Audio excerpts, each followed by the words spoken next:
That's boring.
Hello, everybody.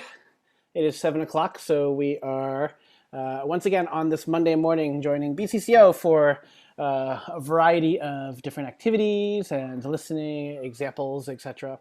So we're just going to give a couple minutes to allow people to sign on. In the meantime, I'm randomly perusing. I don't know if a lot of people know about this, but there's this fantastic website called imslp.org. And what it is a public domain website, basically like Wikipedia, that's managed by a corporation or whatnot, but it's populated by a lot of contributors who put on music that's out of copyright. And so any music that's out of copyright is bound to be found on IMLCP, whether it's orchestral scores or piano stuff. And so I'm actually, while we're waiting, going to be just randomly seeing what music is on here. Like there's this little adagio in B minor by Mozart that I've never heard of before. So I'm just getting, while we're listening, I'm just going to sight read some of this.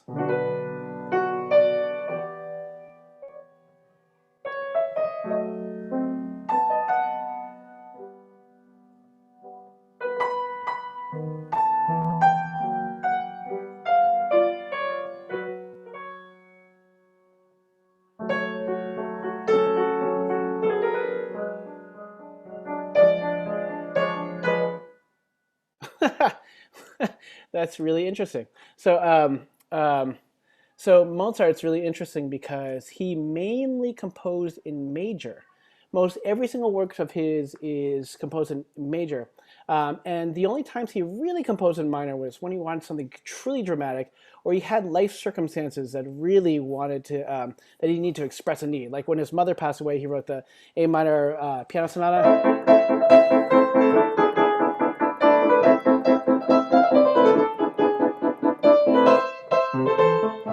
And you can hear the pounding. I mean, like we don't hear classical works like that. Just with left-handed. It's berating almost. And then, of course, the Requiem, of course, that he believed he was writing his own Requiem while increasingly getting more sick and mentally unstable. And of course, there's also the D minor piano concerto.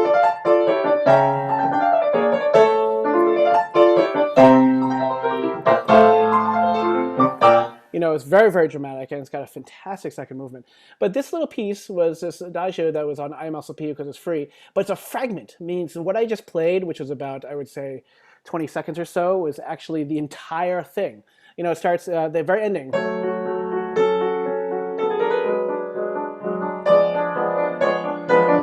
And that's it. That's it. That's all there was. And then he has some other ballet music that's in the same little thing.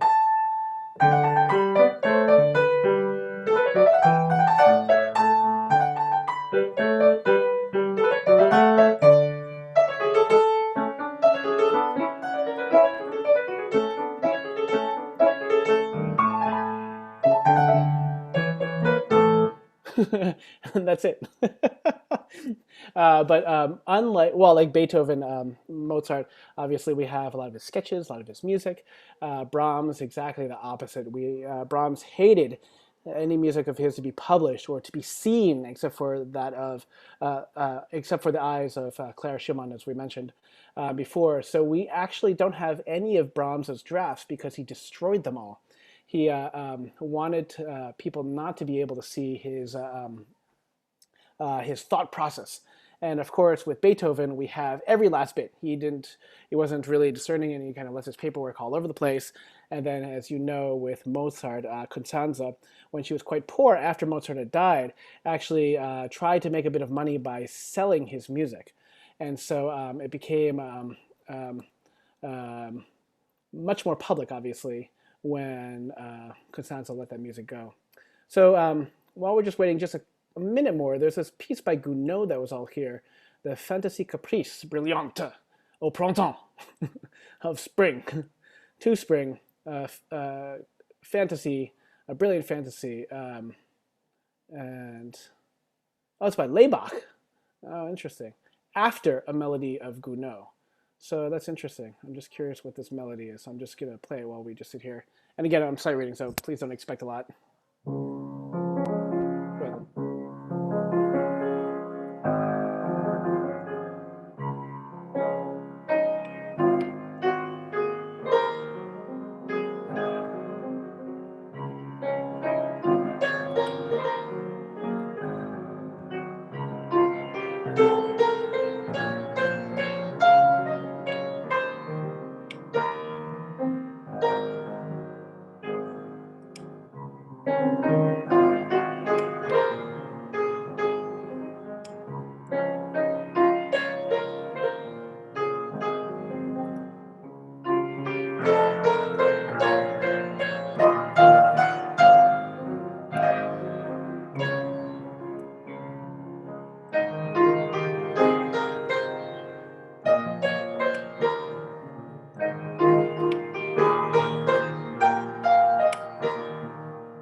Huh, interesting.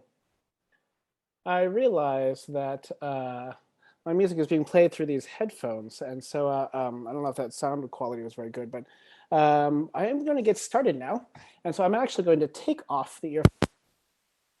sound might be a little bit more clear. But I wanted to try with a little experiment. In some of the past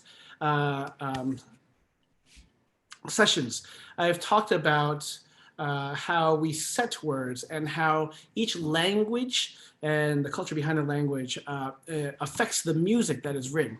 And so we talked about the fact that French music doesn't have a lot of weights, doesn't have a lot of sort of regular pulses. Everything propels towards the end of the line, and French music very much has that same sort of characteristic. And so we can garner a lot about the music from the language of the piece. But what I want to do today is actually play a piece. This is a piece in an opera. It's an aria from a modern opera, actually. I'm not going to give away the information about the opera yet. But the character in this opera actually sings the aria twice, one in German and one in English. So what I wanted to do today is actually do something a little bit more backwards. Usually we take the text, and from the text we find out what about the text and what music is inspired by the text, and then write the music around the text, trying to highlight certain words, trying to emphasize certain structures within the poetry. But what I want to do is something a little different, is actually play the piece without any of the words, and for you to try to have an idea of what you think the piece might be about before you know what the text is. And then this might not be as much of a deep exercise for those who speak German, but then what I want to do is actually speak the German and see if you can get an idea for what the text might be just from the sounds of the German itself. And again, I think I mentioned there's a New Yorker article about a person that taught multiculturalism and how she did this as an exercise to see what people thought when she read poems in the original language that nobody knew or could translate. And so just from the characteristics of the language itself and the way the language was being presented, do you have an idea of what the poem is about? And then, of course, I'll tell you what the poem actually translates to. And then we're going to hear the poem and the translation in context in its opera, and I'll talk a little bit more about the opera. But what I'm going to do first is, of course, like I just mentioned, is play this aria, one of the verses, because it's exactly the same, whether it's played in German or English, because I'm obviously not going to be singing it, but or giving it the text. But this is the first reading of this this aria.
Understand the words.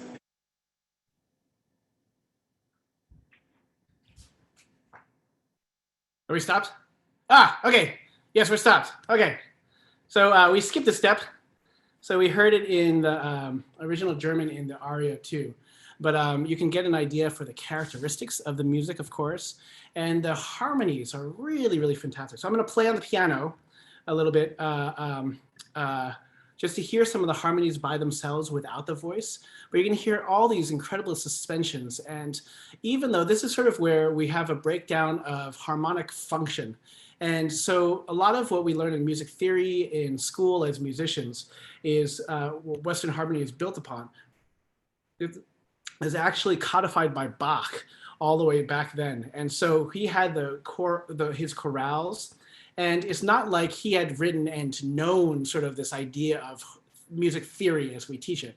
It's that the rules of music theory were actually taken, and voice leading were taken from his chorales and the way that composers wrote music at the time. The same things that they tried to avoid, the type of things that they tried to emphasize, and good voice leading rules come from those early pieces by Bach. But when we start to get more and more complicated with harmonies and composers after, decades or even hundreds of years, after Bach, the styles change. The complexity of the harmonies got to a breaking point. And so when you get people like Ravel and Debussy, Wagner was sort of the breaking point of harmony, like where you had these single chords like being harmonized in a billion different ways, like the Tristan chord. But these harmonies, these chords were used in novel ways. And so there are chords that we recognize, like major chords or minor chords or whatnot. But what ends up happening is that we don't have the normal function that we have from Bach, this idea of Western harmony. And so this piece is a very new piece. And again, I'm not going to give away the name of it first, but it is a piece that does use these harmonies, some of them in traditional ways, some of them in very not traditional ways. And so I want to play a little bit by the piano version first, just to have an idea of what it sounds like without the voice.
So even that very last line that this baritone sings.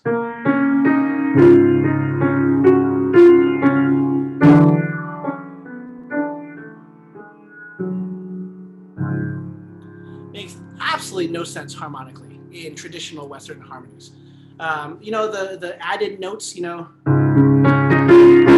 that's a ninth chord, and we're very used to that nowadays in pop music or whatnot, and that's present in a lot of classical music. But to go from that to a very half step up, that doesn't make a lot of sense, but it sounds so gorgeous the way it's set. Now, what I want to do is to read a little bit of the German. Hold on just one second. To read the German. And so in this idea of the music, you should be feeling what exactly you think the music might be about. What is it about the characteristics of the music that come through, even though you don't know the text that's being set? And so I want to read a little bit of the German text in my horrible German. And again, if you speak German, you might obviously have a very clear idea of what this text is going to be about. But for those of you that don't speak German, try to listen to the characteristics of the words and the cadence, and to see if it, again, creates a sort of an idea, an impression of what the text might be about. So let me see if we can do this. Okay. Kennst du das Land, wo die Zitronen blühen, im Dunkellaub die Goldorangen glühen? Ein sanfter Wind vom blauen Himmel weht, die Myrte still und hoch der Laube steht. Kennst du es wohl? Dahin, dahin möchte ich mit dir, oh mein Geliebter, ziehen. So let me read it one more time. And this is a very, very famous poem by Goethe. Kennst du das Land, wo die Zitronen blühen? Im Dunkellaub die Goldorangen glühen. Ein sanfter Wind vom blauen Himmel weht, die Myrte still und hoch der Laube steht. Kennst du es wohl? Dahin, dahin möchte ich mit dir, oh mein Geliebter, ziehen. So, we've listened to the music, of course, by itself. We've heard the German by itself, and we also heard the German being sung. And so what we're going to do is, like obviously right now, take a couple minutes or a couple seconds to try to have an idea of what you think the music might be about. And okay, sorry, the girls are behind me, so you might hear some sounds and whatnot.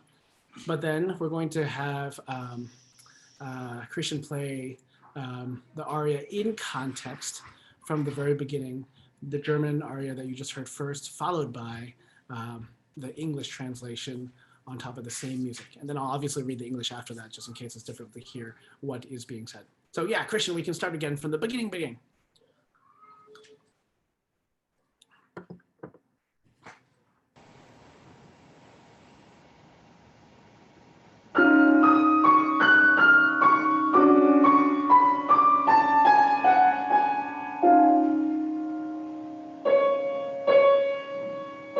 Kennst du das Land, wo die Zitronen blühen, im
Such a beautiful piece. Such a beautiful piece.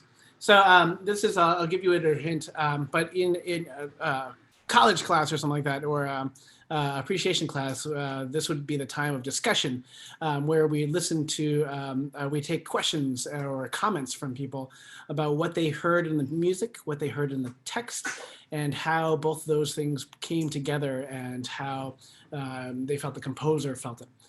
So as I mentioned, this is a text by Goethe. Kennst du das Land, which is a gorgeous, gorgeous poem, but it is often called Mignon's Gesang, Mignon's Song. Do you know the land? And so the English translation, if it was hard to hear in the aria, was, do you know the land where lemon trees blossom, where golden oranges glow amid dark leaves? A gentle wind blows from the blue sky. The myrtle stands silent, the laurel tall. Do you know it?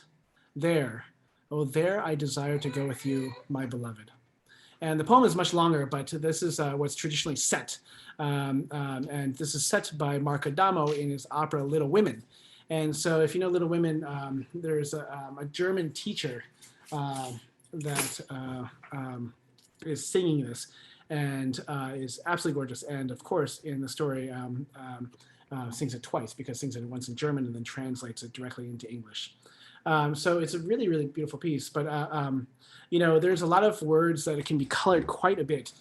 Kennst du das Land, wo die Zitronen glühen, im Dunkellaub die Goldorangen glühen, ein sanfter Wind, you know, a gentle wind. So people oftentimes color that ein sanfter Wind, you know, accentuating the Z, the F, the T, ein sanfter Wind, vom blauer Himmel weht, from heaven, Himmel, you know, weht, die Myrte still und hoch die Lobe steht. Kennst du es vor? You know, I mean, it's really, really gorgeous.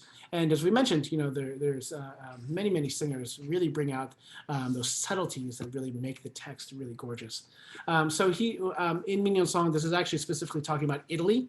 And so if you know Goethe, when they talk about Do You Know the Land, and where the lemon trees grow and the oranges, lemon trees blossom and the orange, golden oranges glow, that's specifically talking about Italy. But it's a beautiful opera. And, you know, Mark Adamo was just starting out as a composer at that point. I think he was actually in the development department of an opera company. And his opera, this opera for Little Women, was accepted to have an act, a portion of it for a scene,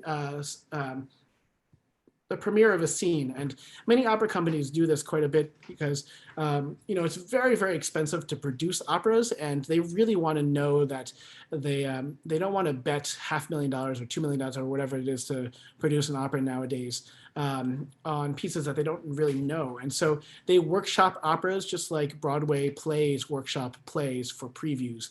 And so you might have a reading with piano, or you might have it with a string quartet or a smaller ensemble, and you might do a shorter portion. And they'll oftentimes present new operas in this manner, like 3 or 4 a night, or they might show smaller versions of this and over the course of a month or a season. And then people can see the reception of the opera, and they might commission an entire opera. And so during the production of this, this music sounds very tonal, and we said, you know, uses very traditional chords, major and minor chords in non-traditional ways. But the rest of the opera is actually a little bit more Sprechstimme, like it's like spoken, and it is often atonal, if not just 12 tone. And 12 tone, of course, is that you go through each of the 12 tones before you go on and repeat a note. And it becomes very, very disjunct and just trying to for an equality of these pitches. So there's a certain, there's a lack of pitch center.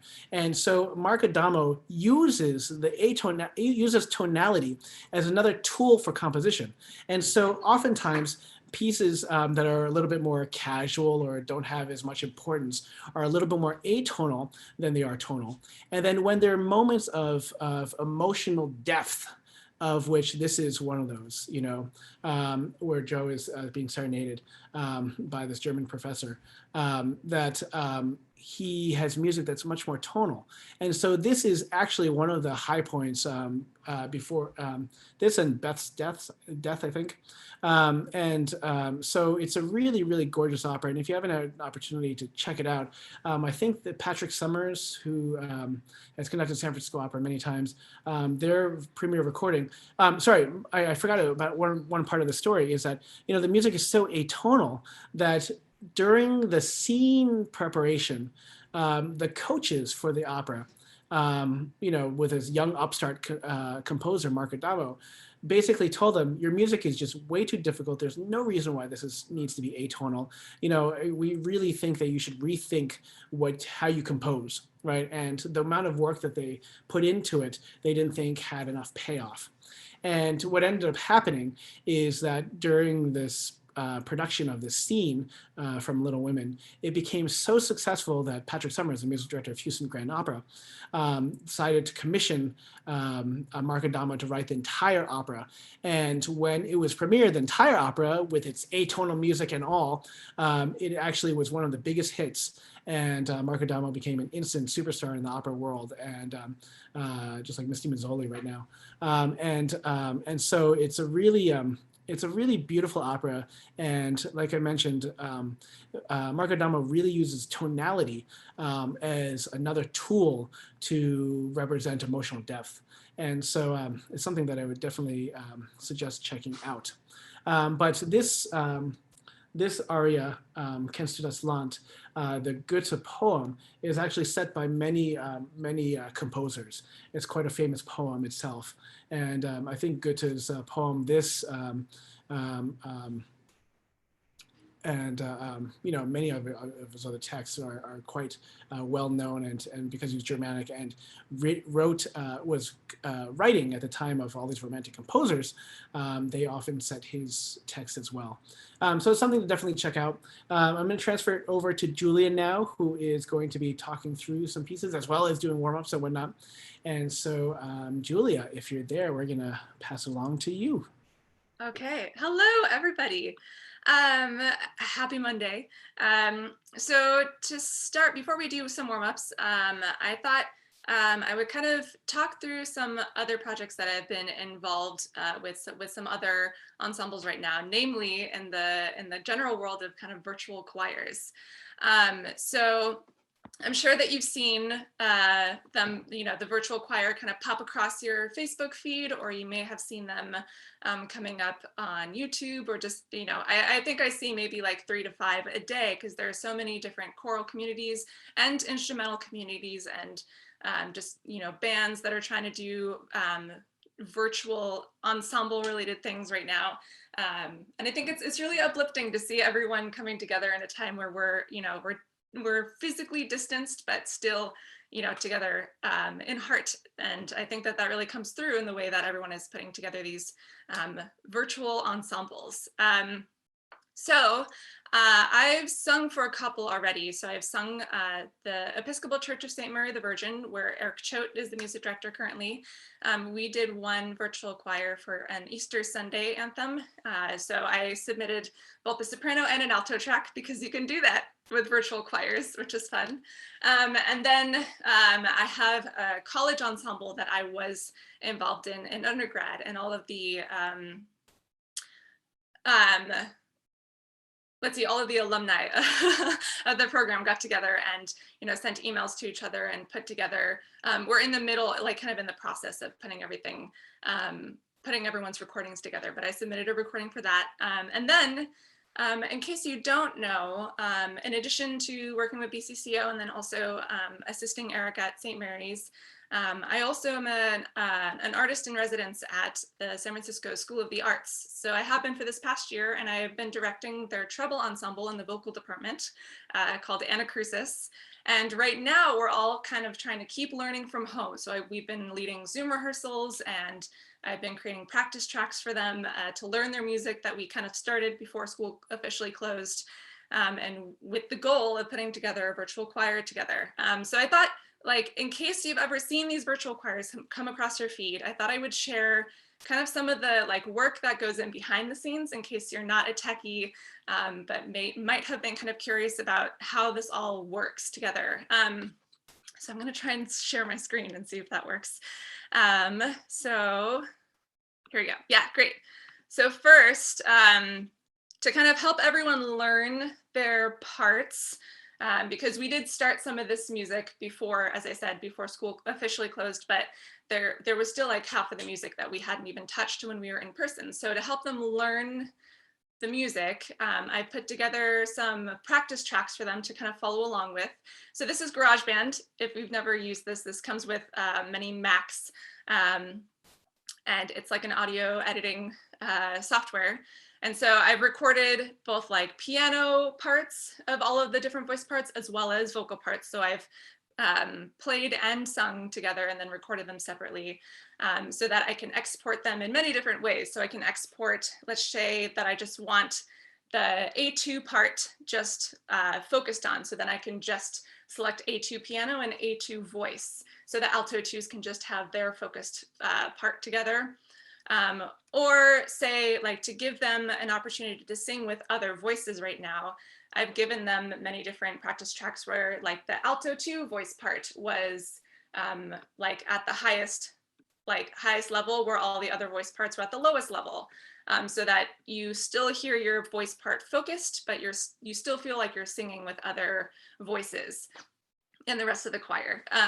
So there are a bunch of different things that you can do with this, but just to give you an idea of just like kind of the sound, let me just play like a couple measures of this. So this is this is How Do I Love Thee by Nathan Christensen, which is a really fun jazzy song. And the composer actually wrote this when he was in high school. So I think it's a really great song for high schoolers to learn. It's really exciting. So this is just the ending section.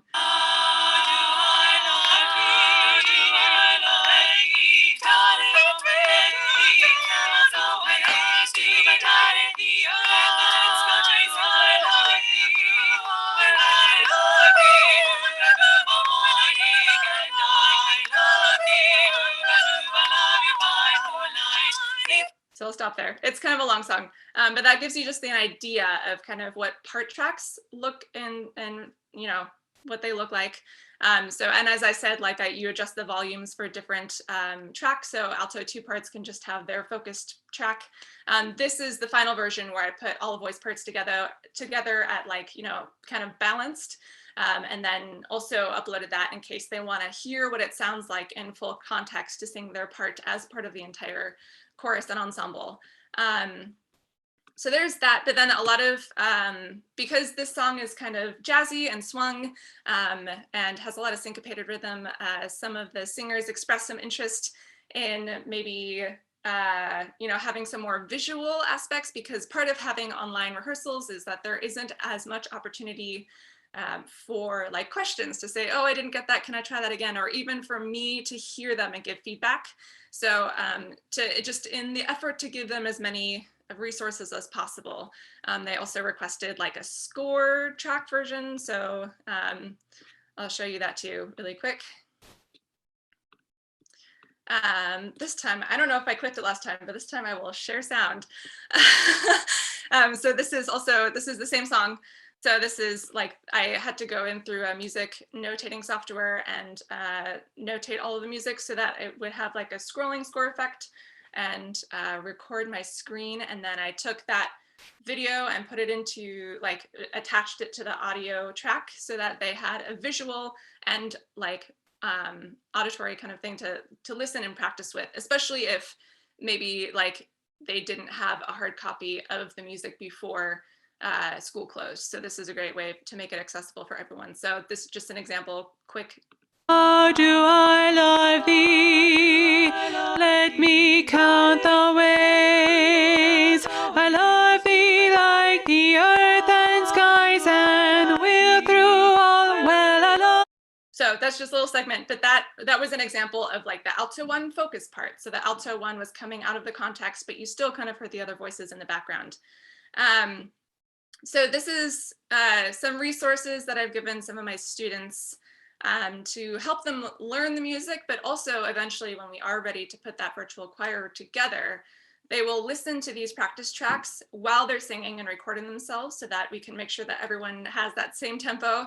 And sometimes when you're like a young singer too, when you're not in the context of a full ensemble, it's nice to have something in your ear. If you're singing alone in your room, it's like you could potentially go sharp or flat. So to make sure that everyone's staying in that same key, having something in your ear for that metronome, and also just the tonality will help you keep everyone together so that when we do get everyone's voice parts, they'll lay together nicely on top of each other. And then you just have to make sure that they all start at the same place, and then you're good to go. So I wanted to share that with you just for two reasons. One, because I think it's, if you have any interest in how these things happen, since we've been seeing so many of these virtual choirs these days, so that's just kind of a breakdown of what goes on behind the scenes and what the software looks like, how things are stacked up together. And also it does take a lot of time to record things. So virtual choirs, I know that we've been seeing a lot of them, but there's a lot of time and effort that goes into them. So there's that, but also the second reason I wanted to share this kind of discussion with you is that I wanted to offer the opportunity for BCCO to put together a virtual choir right now. And I know that it's like not going to replace our Monday night rehearsals together. I don't think there's anything that could replace that experience of being in the same room together and singing together and rehearsing. But I think that, these projects are really fun, and it's a really great way to keep the community connected and to work towards one communal goal, and to keep you singing every day and practicing music, learning something new, practicing, your musicality and everything. So if there are interested singers out there, I think this coming week I will be working on putting together practice tracks for a virtual choir, and then you'll have a couple weeks to learn it and send me your recordings, and I'll put them all together and we can put together a BCCO virtual choir. And I ran this by Ming too, and he to ask him specifically for repertoire suggestions. So I think that the song that we will be learning and singing together is Mozart's Ave Verum Corpus. So yeah, that's all I wanted to say about virtual choir. And I hope that it's something that everyone is kind of excited about, because it's a really nice way to keep singing together right now. Yeah. Ming, I saw that you turned your video on. Do you have something to add? No, I was saying, yeah, that's great. Okay, awesome. Thank you. Yeah. The technology nowadays is advancing so quickly, and there are so many different ensembles that are doing this, some for publicity and some for just engagement with the members or whatnot. But I think, that one of the reasons why this might be interesting for us, and Julia's obviously with the technology is much more comfortable with this stuff, is that it's just a way for us to, if you're interested, to actually get involved again with singing. And it's nice to see the end product, because even though the process of it is a little bit more technological, individual voices being put all together, the end product is actually really tends to be pretty impressive. And even though it's manipulated a little bit in terms of sound quality and sort of sound engineering, it's a lot of fun for organizations to have something like this that we've all participated in. And so what we end up having is the payoff of something that we can have as a memory, and that it's really fun to hear everybody together and to see everybody, because you can actually see them too, even though we don't have the experience of performing all together, we can try to have some sort of experience like that together in a nice project that we have that we can keep for forever. So yeah, Julia, did you want to do a warm-up, or were you we're going to move on to Yeah, we can do warm up, and I also have a potential activity if there's time too. That sounds great. Okay, awesome. Yeah, one last thing too about the virtual choir, since you kind of brought it up a little, and since we're talking about it just before we close it out. Having sung for two of them now, you have to go into it knowing that it's a different process, right? It's, as I said, it's not going to replace singing with your choir in the same room. That being said, as Ming said, the final product is really great to hear. I was kind of skeptical of these virtual choirs before I actually submitted my own recording to some of them. And while it was kind of weird to record yourself in a room and then listen back to your recording and say, oh no, I missed that note, or I breathed there and then my next note was wrong or something. And so I have to do it again. So if you just, just going through that process of having to record it again, because as choral singers, we might not necessarily be comfortable singing as soloists. It ultimately, like when you hear that final product and know that you're part of it, it's really nice right now to still have that opportunity. So I hope that we're all excited about this, and you will get more details next week as I work on some part tracks and stuff this week. Okay, let's move on and do some singing. So I'm gonna see if I can make a little bit of room because I'm gonna stand with you. Let's all stand for a nice stretch. It's always important to get a good stretch. And we're gonna go through a very similar warm-up that we kind of did last week because I really liked it. So we're gonna start with a wiggle. So pick up your left foot and shake it a little bit. And then put it back down and pick up your right foot and shake it. So you're doing this with your foot, your ankle is relaxed and you're just kind of shaking. And then put your foot down and now rock back and forth.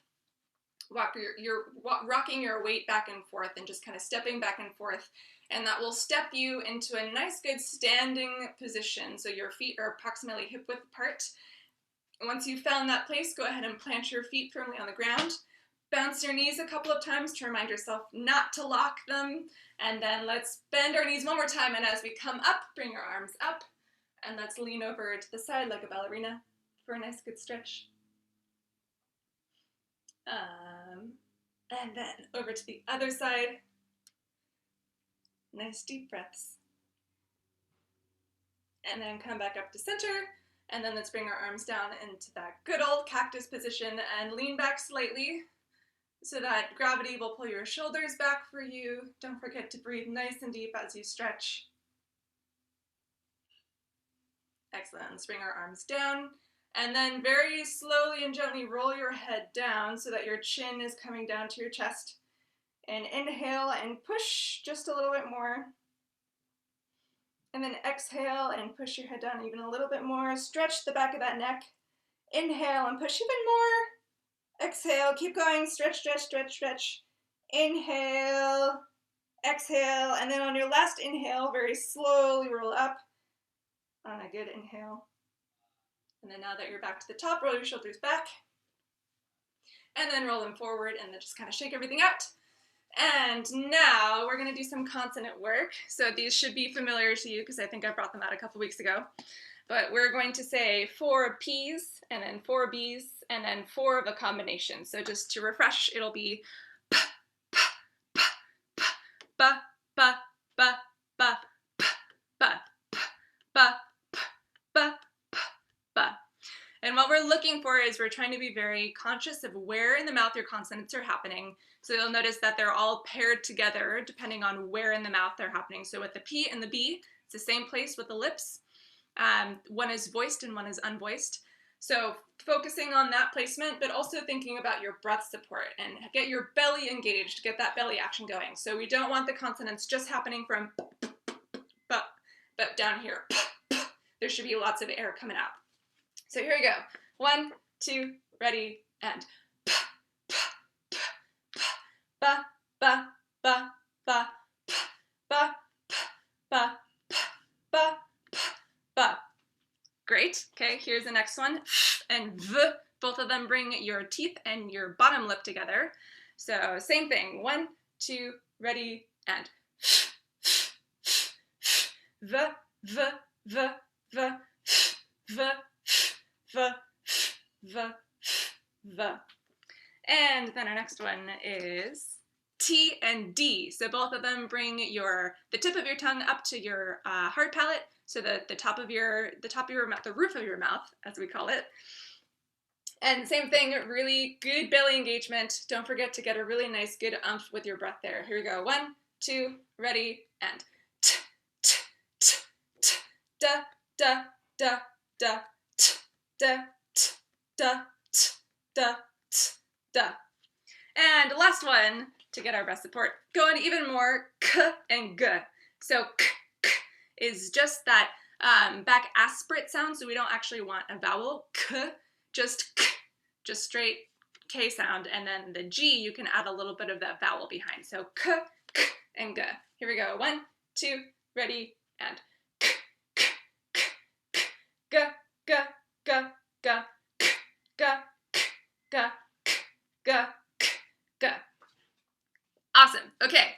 And now let's get singing a little bit. I have a different setup today with my piano and my computer, so let me know if it's too loud and I will adjust. But let's start with a nice, comfortable hum. So we'll sing do, re, mi, re, do. Here we go. Ready? And sing.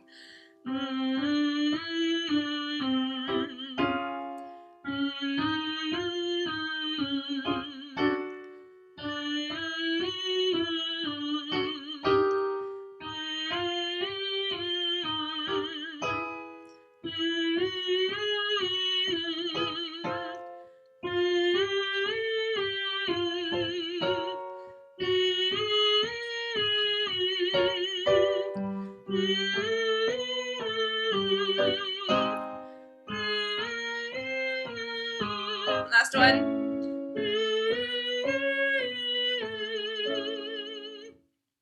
Great. Okay, and now we'll sing, if you remember from last week, onion, or as some of my students this week like to say instead, nyan kat. If you know about nyan kat, you can think about nyan, nyan, nyan, nyan, nyan. So we'll sing this exercise, focusing on getting a really bright nasal forward sound. This is for exaggeration. So we don't normally want to sing this forward and bright when we sing our repertoire, but this is just to really heighten that sensation so you know exactly where you're placing that sound. So really bright, really forward. Here you go. Ready? And sing. Onion, yan, yan, yan. Onion, yan, yan, yan. Onion, yan, yan, yan. Onion, yan, yan, yan. Onion, yan, yan, yan. Onion, yan, yan, yan. Onion, yan, yan, yan. Onion, yan, yan, yan. One more. Onion, yan, yan, yan. Great. Okay, and now we'll sing. I heard from a couple of you that this was actually a very helpful exercise last week, which I'm glad to hear. So we'll sing this again to practice this.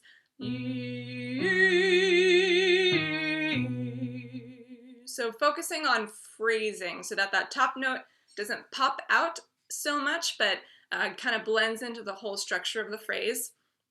And by doing that, we can phrase it with dynamics. So either crescendo that bottom note, which might be hard for some of us on arrangers for the first couple, or you can sing through that top note and make the last note just as important. So make sure that you're singing all the way through to the end of the phrase. Here we go. Ready? And.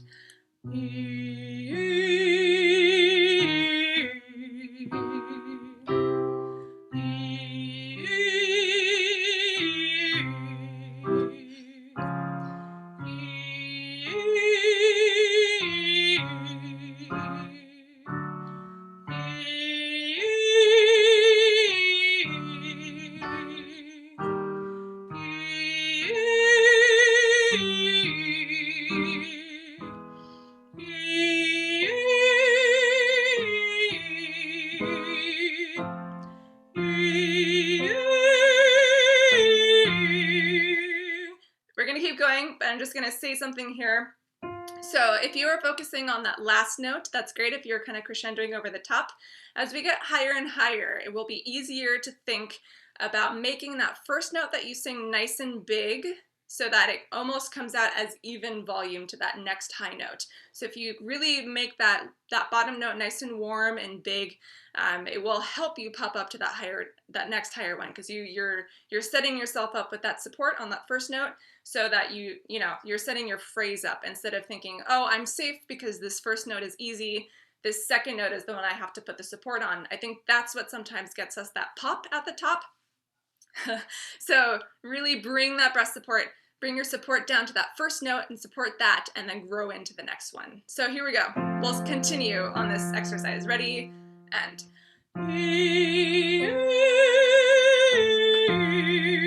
Really grow that bottom note.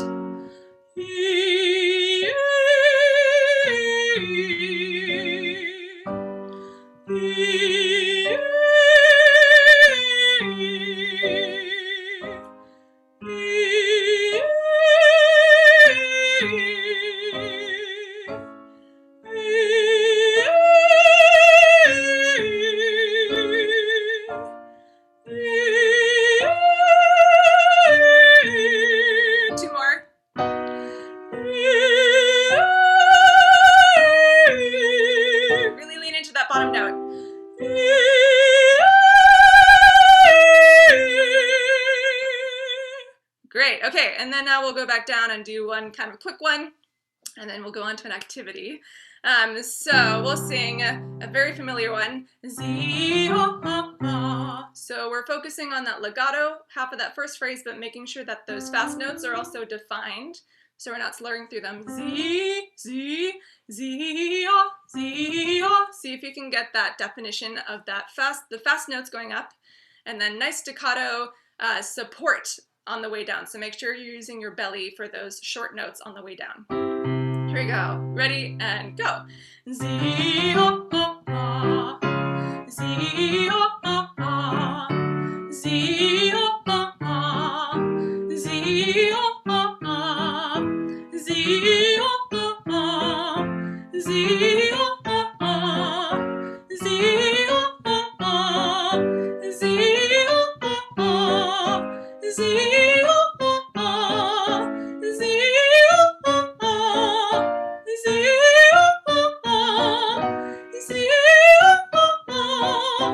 Z, one more. And then now take a nice deep breath and sigh, starting from the middle of your range and go up and then all the way down. So here we go. Nice deep breath.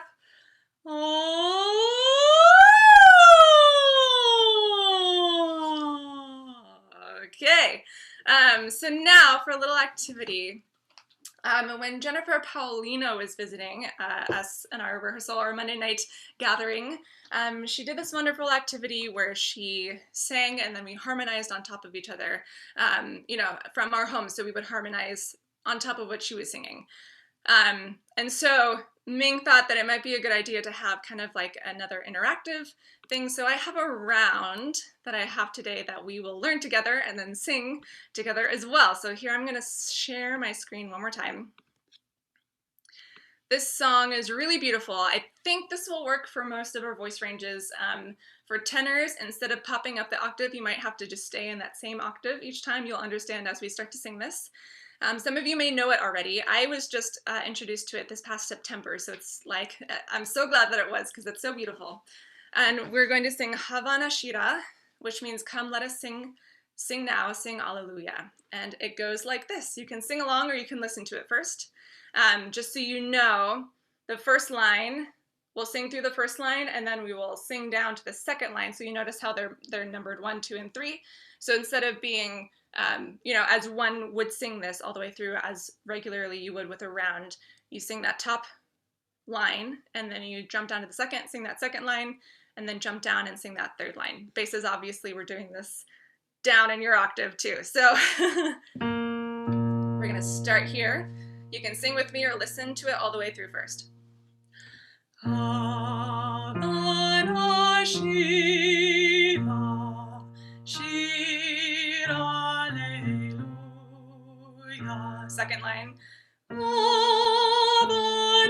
Shira, Shira, Alleluia. Third line. Havana Shira, Shira, Alleluia. So it's really, really beautiful piece. Tenors, just to go over kind of what I said before really quick, instead of popping up the octave, just because of our kind of where this sits in everyone's tessitura, I think it would be okay for you to sing going from the first into the second line. Havana Shira, Shira, Alleluia. And then staying down the octave. Havana Shira, Shira, Alleluia. And still staying down the octave. Havana Shira, Shira, Alleluia. But for everyone else, I think the octave jump should work. Altos, I know you can do it. Okay, so let's sing through this a couple more times together. And then as you feel comfortable, you're welcome to sing as a round. So I will continue to sing. And then, after a couple of times through, once I sing this first line and I start to sing the second line, you can start back at that first line so that we will be singing that melody together, in harmony together. And then eventually I'll try and sing one part and play a second part that you can maybe kind of sing along with to that second part if you still need a little help if this is new. Or if you feel confident, you can sing that third part so that you can hear all three parts together. So here we go. I hope my piano skills are successful enough for this. I did practice. So starting from the top, we'll just sing this together a couple times through and then start to harmonize. Havana, Shira, Shira, Alleluia. Havana, Shira, Shira, Alleluia. Havana, Shira, Shira, Alleluia. One more time together. Havana, Shira, Shira, Alleluia. Havana, Shira, Shira, Alleluia. Havana, Shira, Shira, Alleluia. So now I will sing that first line, and when I finish that first line, go ahead and try and sing that first line as I keep going. I'm going to play your part as you come in. I'm going to try to, so that you can have a little assistance the first time through, and then we'll see what happens. So here we go. Havana, Shira, Shira, Alleluia. Havana, Shira, Shira, Alleluia. Havana, Shira, Shira, Alleluia. Havana, Shira, Shira, Alleluia. Havana, Shira, Shira, Alleluia. Havana, Shira, Shira, Alleluia. One more time. Havana, Shira, Shira, Alleluia. Havana, Shira, Shira, Alleluia. Havana, Shira, Shira, Alleluia.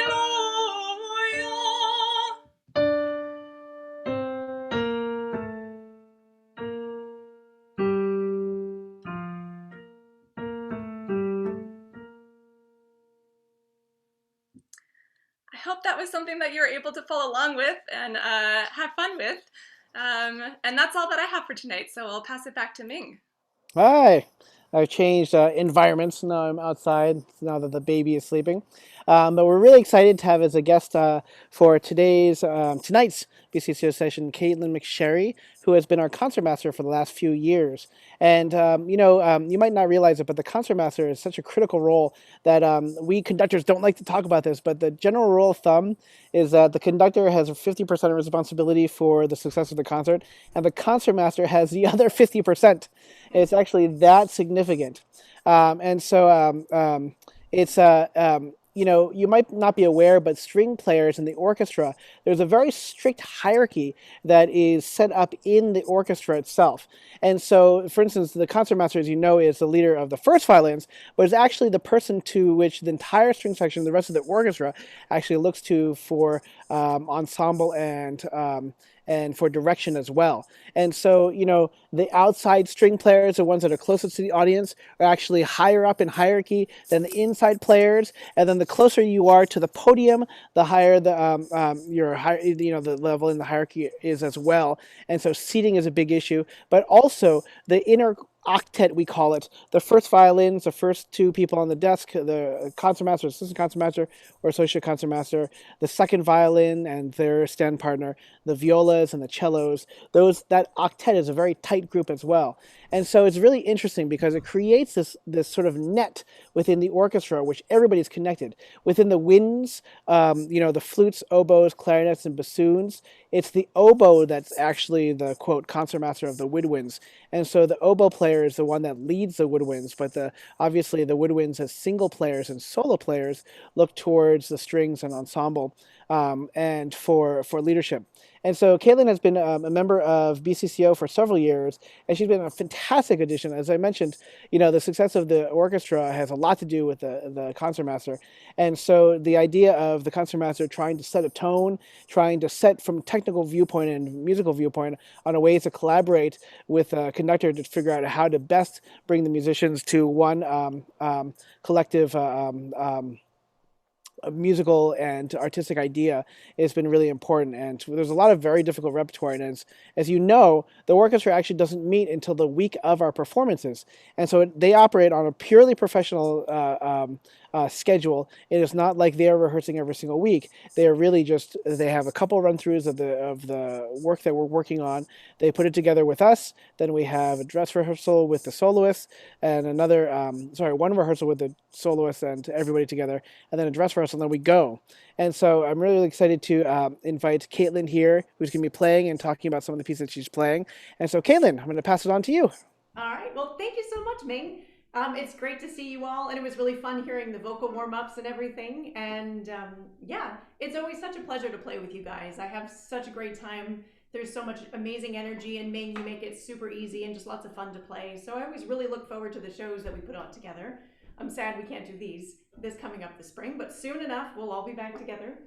So tonight I'm going to play a mix of different things for you, stuff that I like to play myself, and I don't know if most of you probably don't know, but I grew up in northern Idaho and I mostly played fiddle music until high school. So I did a lot of backup playing, a lot of contest playing, and still on my off time I tend to play a lot of Irish jigs and ballads and things like that because that's what I grew up with and I really love. So I'm going to play some fiddle tunes, and then I'm going to play some solo repertoire, some solo Bach kind of mixed in. I'm going to pair together a couple things. So we're actually going to start with some Irish jigs tonight.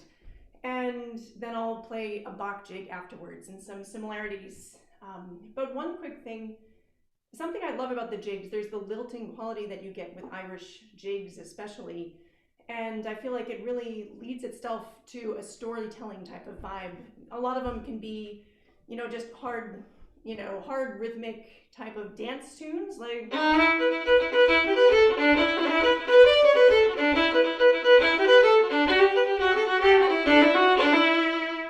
where it just very much rhythmic the whole time. But there's a lot where it's a little bit slower and it slowly unrolls and unfolds the whole time. So tonight I'm going to play you a new tune for me, actually. It's called The Stray Away Child. And it was supposedly written by someone named Michael Gorman in Sligo in Ireland. And it's a 5-part tune. So I hope you like it. So here's how this one goes.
going to segue into a Bach jig. And I like, with the Bach jigs, it has very similar quality, but it just ends up employing a lot more interesting harmonic elements to it. So much fiddle tunes and traditional music, it's, you know, more simplistic harmony structures, but they always have beautiful melodies and all sorts of wonderful things. And I first discovered solo Bach through my Irish fiddle teacher, actually. He gave me a CD, and I think it cut off like halfway through the Chaconne, which is a famous piece within the solo sonatas and partitas. And I first got the tape and I listened to it, and it was like, oh, I should just learn these off the tape. And then I realized, oh, I can get the music and just learn from the music. So they were some of the first really real classical music pieces that I, you know, dug into and kind of set me on my way to playing more classical music. So I still come back to them all the time. So this one here is the jig from the D minor partita. And it is the piece that leads directly into the Chaconne, which I bet some of you have heard before. So here is the D minor, the Giga.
So now we're going to change the tones a little bit again.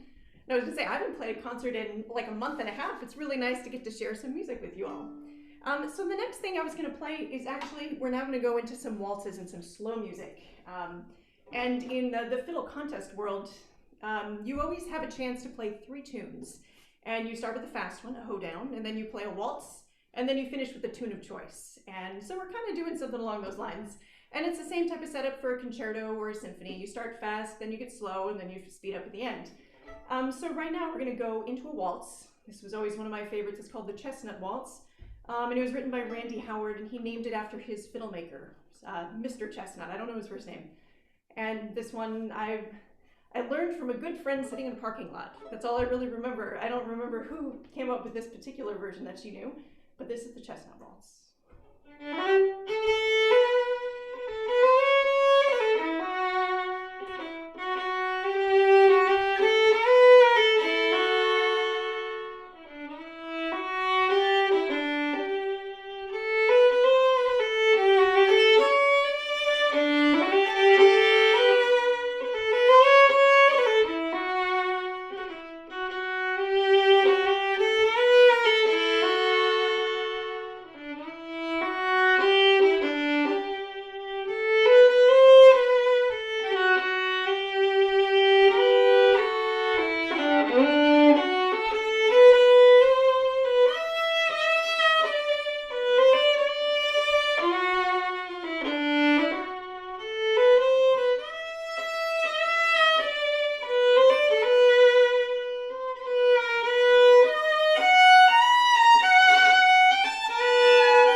decided to pair with the opening of the Bach First Sonata, the G minor one. Mostly there's so many embellishment things. When I play the chestnut waltz, I stick in a lot of little notes.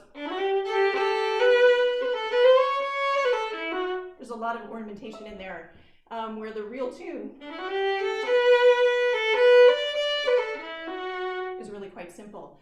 And so that really reminds me a lot of Bach's more florid ornamental writing, which I feel like he does so magnificently in his opening movements, especially in the sonatas. And so this is the G minor adagio, which sets off all of the solo violin pieces.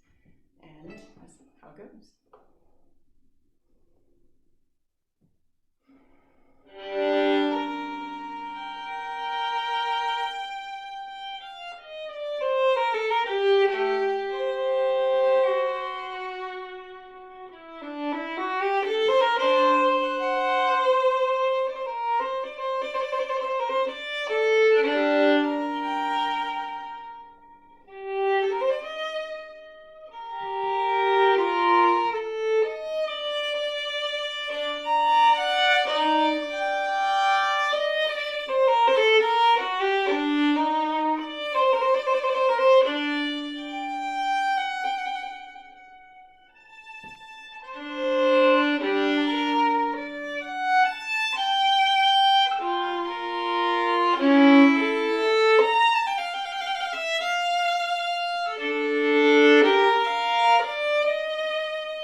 going to move back to some fast stuff now.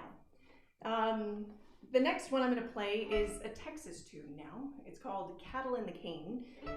This one, with a lot of Texas tunes, they have lots of chromatic bits and pieces. And it's all about fitting lots of notes in as short amount of time as possible. And this one I learned from a lovely Texas man named Westmoreland III, and this was the way he played it.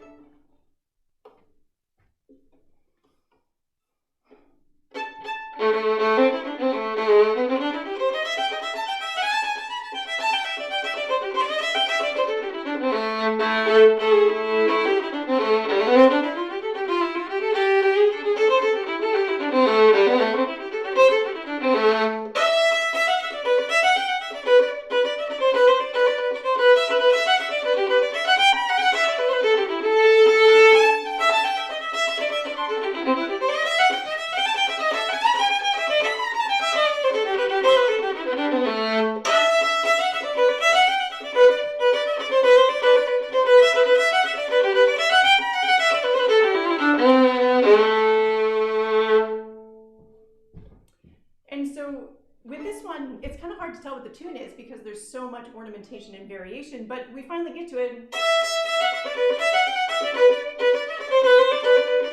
which is a little different than,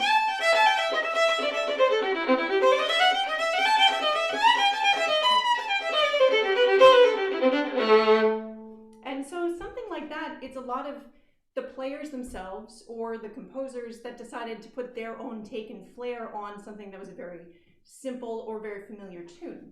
So the last piece that I was going to play for you is a theme and variations written by Eugène Ysaÿe.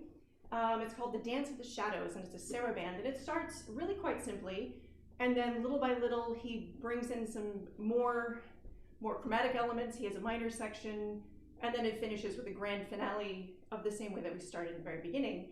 And I feel like this is a really, it really shows his character in his playing style. And I think it's really fun. And there, throughout the whole thing, there's a little bit of the Dies Irae theme that maybe we'll hear pop through. And the whole thing is taken from the second sonata, which is often called the Obsession Sonata, because it has elements of the Dies Irae in there, but then there's lots of Bach thrown in as well. One of his good friends and roommates, who is another great violinist, Jacques Thibault, apparently used to warm up on the E major partita all the time. That piece, which I'm sure a lot of you have heard before. And so other parts of this piece, not what I'm playing, has that sprinkled in throughout the whole thing, because apparently he just would hear him playing this over and over all the time.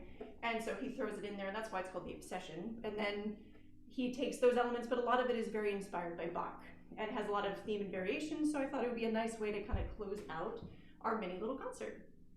So here we go. All right.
And there we have it. That's what I have for you tonight. I hope you enjoyed some of these different tunes and some of the stuff that I just kind of play when at home by myself. And I have to say, you guys made me quite nervous. I didn't expect that in my own living room. Kayla, that was fantastic. Thanks. Thank you for joining us. You can tell it's very dark because I know, I'm geez, like yeah. at a campfire. It's really great to hear how a lot of these jigs, for instance, the traditional music is connected to Bach and Yeah. between Asai and some of the traditional music. That's really wonderful. And so hope you're staying safe Yeah. and Staying home and doing all and sorts. healthy and everything. Oh yeah, no, it's been great. Just like cooking, and we just bought a house, so we've been like repainting and renovating all sorts of. So we've been busy. We still haven't even unpacked. I'm surrounded by boxes of books right now. Well, we can't see that, but congratulations. So hope all is well. And yeah, it's great to have you here. I'll see you Yeah, well, later. thanks so much. I hope you're all well, and I hope we can all make some music together real soon. Yes, yes. Hopefully sooner than later. Yeah, for sure. Well, thanks again. This was real fun. Okay, thank you. All right, bye everyone. Bye. Paul, we're going to pass it along to you now. So Paul's going to end off like we normally do. And Paul is in the dark. Oh boy, I that's see. not good. Let's see, is that any better? Sort of. We can see your computer, and it looks like you're in a dark room. Oh boy. All right, I'm gonna fix this, guys. My apologies. I was trying a different aspect. Let's see if this is any better.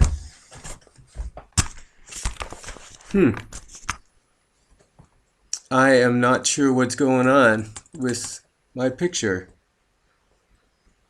See if It's okay. You're in the dark, but we can hear you great. okay. Well, I'm going to go ahead and play for you then, and I'll figure out my video settings another time, I guess. I'd like to play for you tonight a piece by Claude Debussy. It's from the Suite Bergamasque, which was written in 1890 initially, but he substantially revised it in 1905. He didn't want to publish it at all initially because, like Brahms, he's like, that's what I wrote when I was, 20, in my 20s. He didn't want to have it published, but a publisher did convince him to go ahead and fix it up to his One liking. more thing. It was published. So he did 4 pieces, and it is set in kind of, Caitlin was just playing a bunch of Bach suites, and he patterned this suite Bergamasque in some ways after that. It opens with a very extroverted prelude, like so.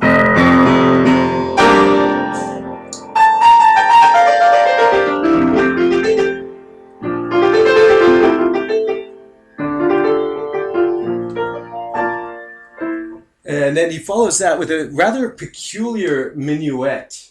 We lose the 3, or at least I kind of lose the 3 almost immediately. But here's how the minuet goes. And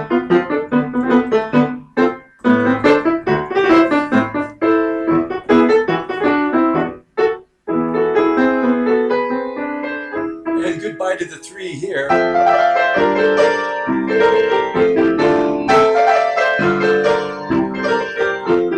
And he goes on. It's really beautiful but uncharacteristic of Debussy.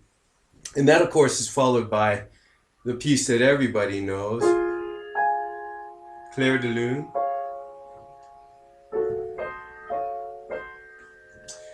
And I want to jump ahead just a few years before I play the piece I'm actually going to play, because Debussy actually quotes himself 15 years later when he wrote his preludes. And he wrote a prelude called La Terrasse des Audiences du Clair de Lune, which means the terraces where the audiences sit under the moonlight. I'm going to play just the first page of that for you to give you first an idea of how much his music will have changed once you hear what I'm going to play later. And it's interesting how he quotes himself in this. So here's the opening of this prelude.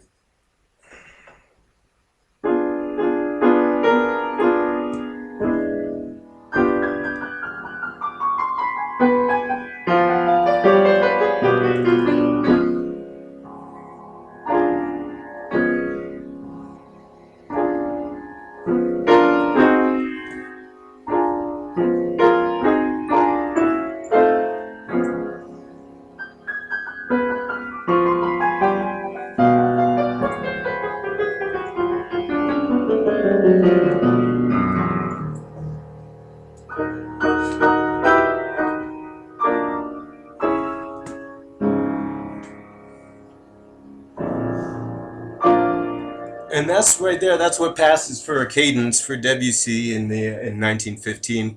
That's when he leaves to go to the B section. But now I'm going to play for you the fourth piece of the Suite Bergamasque. It's called Passepied, and it's based on an old dance from Brittany. It's a Breton called the Passfoot. It's a French court dance, and well, here it is.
Okay, you can't see me, but I finished.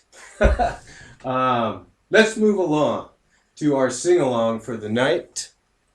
And I believe Christian is going to put up the music for It's Only a Paper Moon.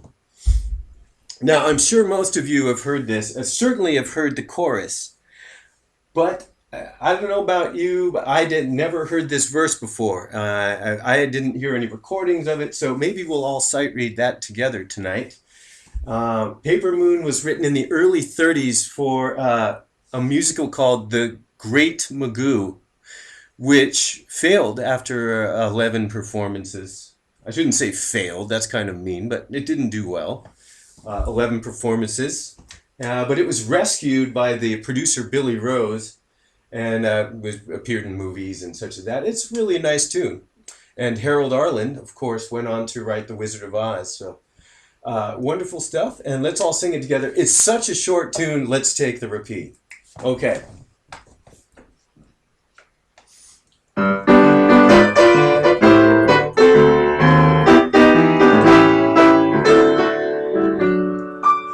I never feel a thing is real when I'm away from you, out of your embrace. The world's a temporary fleeting place.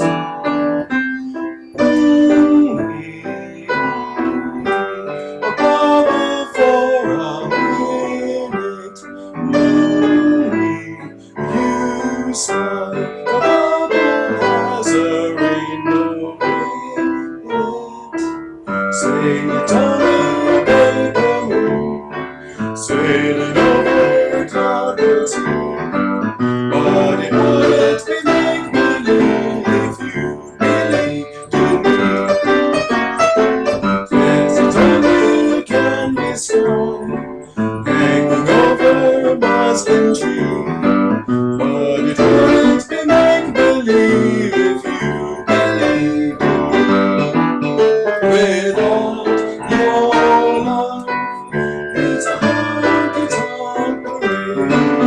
Without your love, it's a melody played in a karaoke. It's a bottom and Bailey world, just as phony as it can be. But it wouldn't be make-believe if you believed in me. And one more time, it's only a paper moon, sailing over a clouded sea. But it wouldn't be make-believe if you believed in me. Yes, it's only a canvas sky hanging over a muslin tree. But it wouldn't be make-believe if you believed in me. Without your love, it's a honky-tonk parade. Without your love, it's a melody played in a karaoke. It's a bottom and Bailey world, just as phony as it can be. But it wouldn't be make-believe if you believed in me. All right. Woohoo! Thanks, Paul. I'll fix these settings next, but definitely by next week. It's amazing though. We have all your energy, we have all your personality, and even though we can't see you, the music comes through. So thank you so much for Thank that. you. If I could say one more thing, Yeah. I'd like to open. I'm choosing these songs every week, but if anybody has a song that they would like to sing, go ahead and send me an email, and I'll see if I can learn it, or just why should I be the only one to have the fun choosing these songs? So I'm gonna pass my email address. I'm texting it to Christian. Maybe there's a way that if you want to send me a request, please do. That sounds great. All right. Thank you, Paul, Thanks, of course, and everyone. thank you, everybody. Julia and Caitlin and Christian, of course, for organizing all this. So we will see you next week. Good night. Hope you all had a wonderful Monday, and we look forward to the next Monday. See you soon. Bye. Bye.